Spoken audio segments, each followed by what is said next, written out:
All right, here we are doing the series Understanding and Obeying the Ten Commandments. This is lesson number 6 in this series, and we're going to be doing commandment number 5. The title of this particular lesson in our small group series is The Command with a Promise. The Command with a Promise.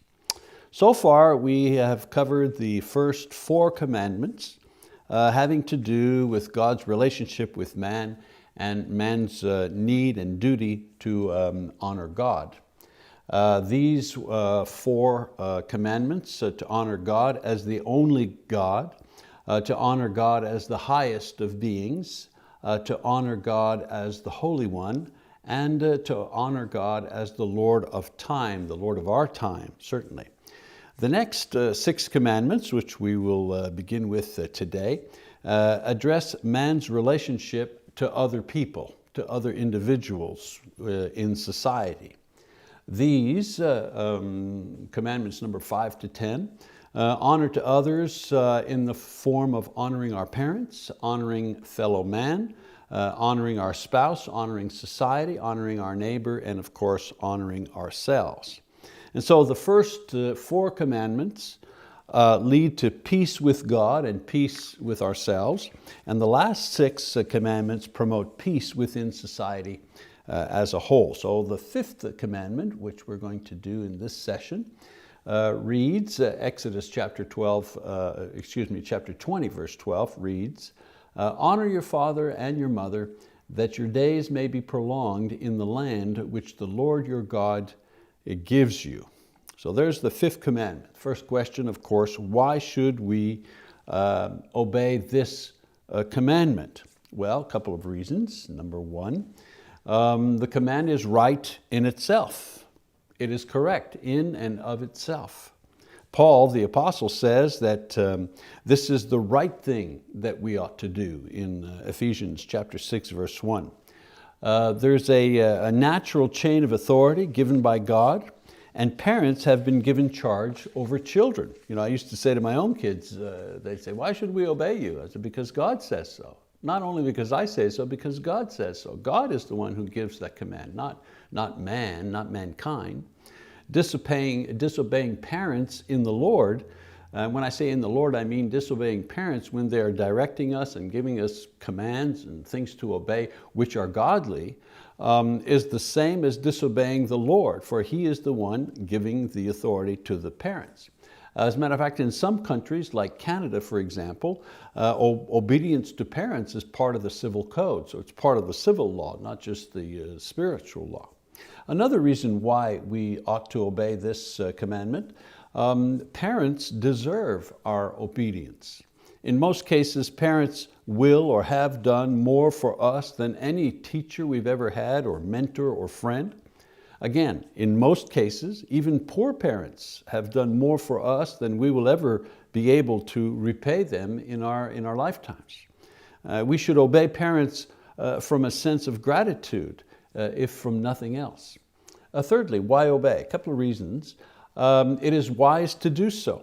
It's wise. It's a wise attitude to have to obey our parents. I mean, they provide wise advice from experience. They usually want what is best for us, even if it's to their disadvantage. They have nothing to gain from our unhappiness, and usually they want nothing in return from our success. Parents are happy when we're happy. They have succeeded when we succeed. And of course, in life we need all the help that we can get. If you don't learn obedience from your parents, you'll eventually have to learn it from someone else. It'll be a drill instructor or a superior or a supervisor, perhaps a policeman or a prison guard. Somebody somewhere along the line will forcibly teach you obedience. Also, if you want to succeed in life at something, no matter what it is, music, or art, business, personal relationships, you need to learn to follow someone else's instructions and leadership. Parents teach us this important lesson early on in life, and usually they're doing it in a sense, in a context of love. It's wise to return that love in the form of obedience to our parents. You rebels, don't wait till parents are gone to show your respect and your love for them. You know, my own dad died when I was 15 years old, and I tell you right now, and I've said this as long as he's been gone, I'd give a lot to just have 1 hour with him again. So take advantage of your parents in the best possible way while you still have them with you. Well, we know from other passages that the instruction to children about parents also works the other way around as well. Parents also have a responsibility when it comes to this particular command. So some of the demands of parents. Well, first of all, discipline. In Romans 13, verse 24, Paul says, "He who withholds his rod hates his son, but he who loves him disciplines him diligently." So parents need to teach children the art of obedience and the art and the ability to have self-control. Very important for them to have that if they are to succeed later on. Secondly, parents owe their children training, proper training.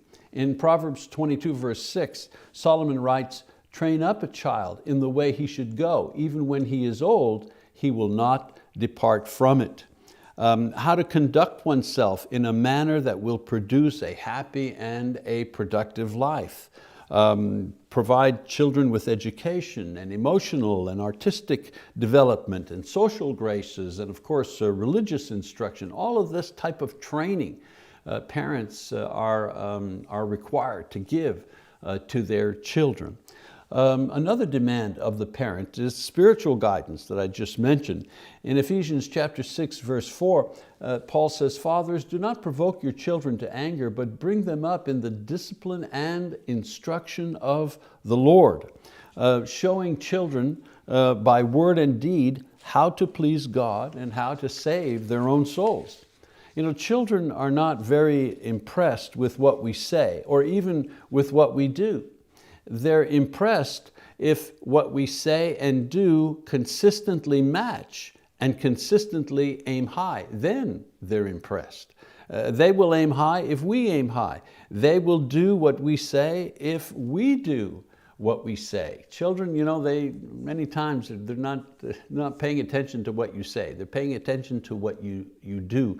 So you owe them spiritual guidance. You owe them emotional guidance, and this is something conscious that parents have to provide for their children. So we've discussed why it's wise to obey, but what does it ask of children? You know, we've talked about what does it require of adults, of parents. You know, what are they supposed to do? Well, what does the command require of children? Pretty simple, pretty straightforward. Obedience, number one. Knowing and doing the will of parents without disrespect. I read again Ephesians 6:1. "Children, obey your parents in the Lord, for it is right." The key is to obey for children. Not to judge how wise or how capable the parents are, not why should we do this. The thing that they're learning is to obey what their parents are giving them to say and to do. And then of course the second demand is honor. Live your life in such a way that who you are and what you do brings honor to your parents and not disgrace or shame.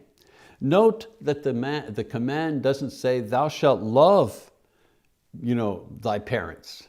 God doesn't demand that we love our parents. He asks us, He commands us to honor our parent. And this we need to do to all of our parents, irregardless of how they have handled their parenting roles. We need to love everyone, of course. We need to even love our enemies. Our parents, however, we need to honor. It's not always possible to love our parents because of what they may have done or what they may have neglected to do. But it is necessary that we honor them. This is always in our control. Honoring our parents is always something that we can do. It's not based on who they are and who they were or how they did their parenting job. It's based on who we are. We're demonstrating honor to our parents. We're demonstrating the type of person that we are when we do that. Okay, some of the things that the fifth commandment does not allow. Again, there are lessons about parenting connected to this commandment taught elsewhere about what parents cannot do and can't use this commandment as a cover for doing the following things. One of these is tyranny, for example. Parents who see themselves as dictators or kings, unapproachable, never wrong, never teachable. Kids are not perfect, and it's unreasonable for parents to expect them to be perfect. Again, in Ephesians chapter 6, verse 4, Paul says, "Fathers, do not provoke your children to anger." Children need forgiveness. They need parents who are flexible. And also there needs to be the possibility that sometimes parents are wrong, and parents are willing to admit to their children that they are wrong or they have failings. Another thing that this command prohibits, abuse. Whether it be verbal or emotional or physical or sexual abuse, all of these are wrong. Sometimes parents use punishment or manipulation or intimacy, and they use these things in an ungodly way. Punishment, manipulation, or intimate contact that stimulates or gratifies us is abuse, and abuse is unholy. It is the unholy use of our authority given to us by God. Another thing that the fifth commandment prohibits, corruption. Teaching or encouraging children to adopt habits or a lifestyle which is immoral or ungodly. Again, I read from Ephesians 6, verse 4, Paul says, "But bring them up in the discipline and instruction of the Lord." Most parents who corrupt their children most of the time do so by default. For example, they don't correct their own immoral habits and attitudes, and thus they pass these on to their children. Most alcoholics, for example, took their first drink out of their own parents' liquor cabinet. Most children consume their first pornography when they stumble across their father's hidden magazines. My first cigarette smoke was stolen from my parents' cigarette pack laying around the house. I was 12 at the time. I was 30 when I finally quit. Thankfully, my mom, she finally quit when she was 60. But that bad habit that I picked up and that I had for years and years, I picked up in my own home from my own parents. Children will be influenced by evil in this world. Hopefully, it shouldn't be their parents' evil. It should be evil, well, it shouldn't be, but I'm saying, hopefully if it's evil, it'll be evil that's outside the home, not evil that's inside the home. Paul the apostle says that this command is the first one with a promise. The promise works for both parents and for children. For children who obey their parents, they open themselves up to a better life here on earth because of the lessons they learn from their parents. And parents receive the satisfaction that comes from seeing children who are fulfilled and less subject to the pitfalls and hurts of this world. For Christian parents and children, there is the joy of knowing that obedience to parents leads to the ability to obey God and receive the eternal blessings as a result. Well, there's our lesson on this particular command. I'm going to give you some questions now for your small group discussion. Question number 1. Is there a way in which you feel that you have dishonored your parents?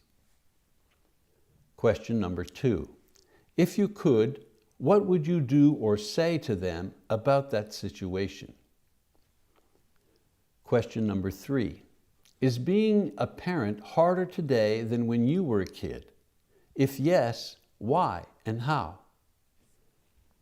Question number 4. Why do you think that some children turn out bad even with good parenting? Question number 5. What is the quality you like best about your mother or father as a parent, as a Christian parent?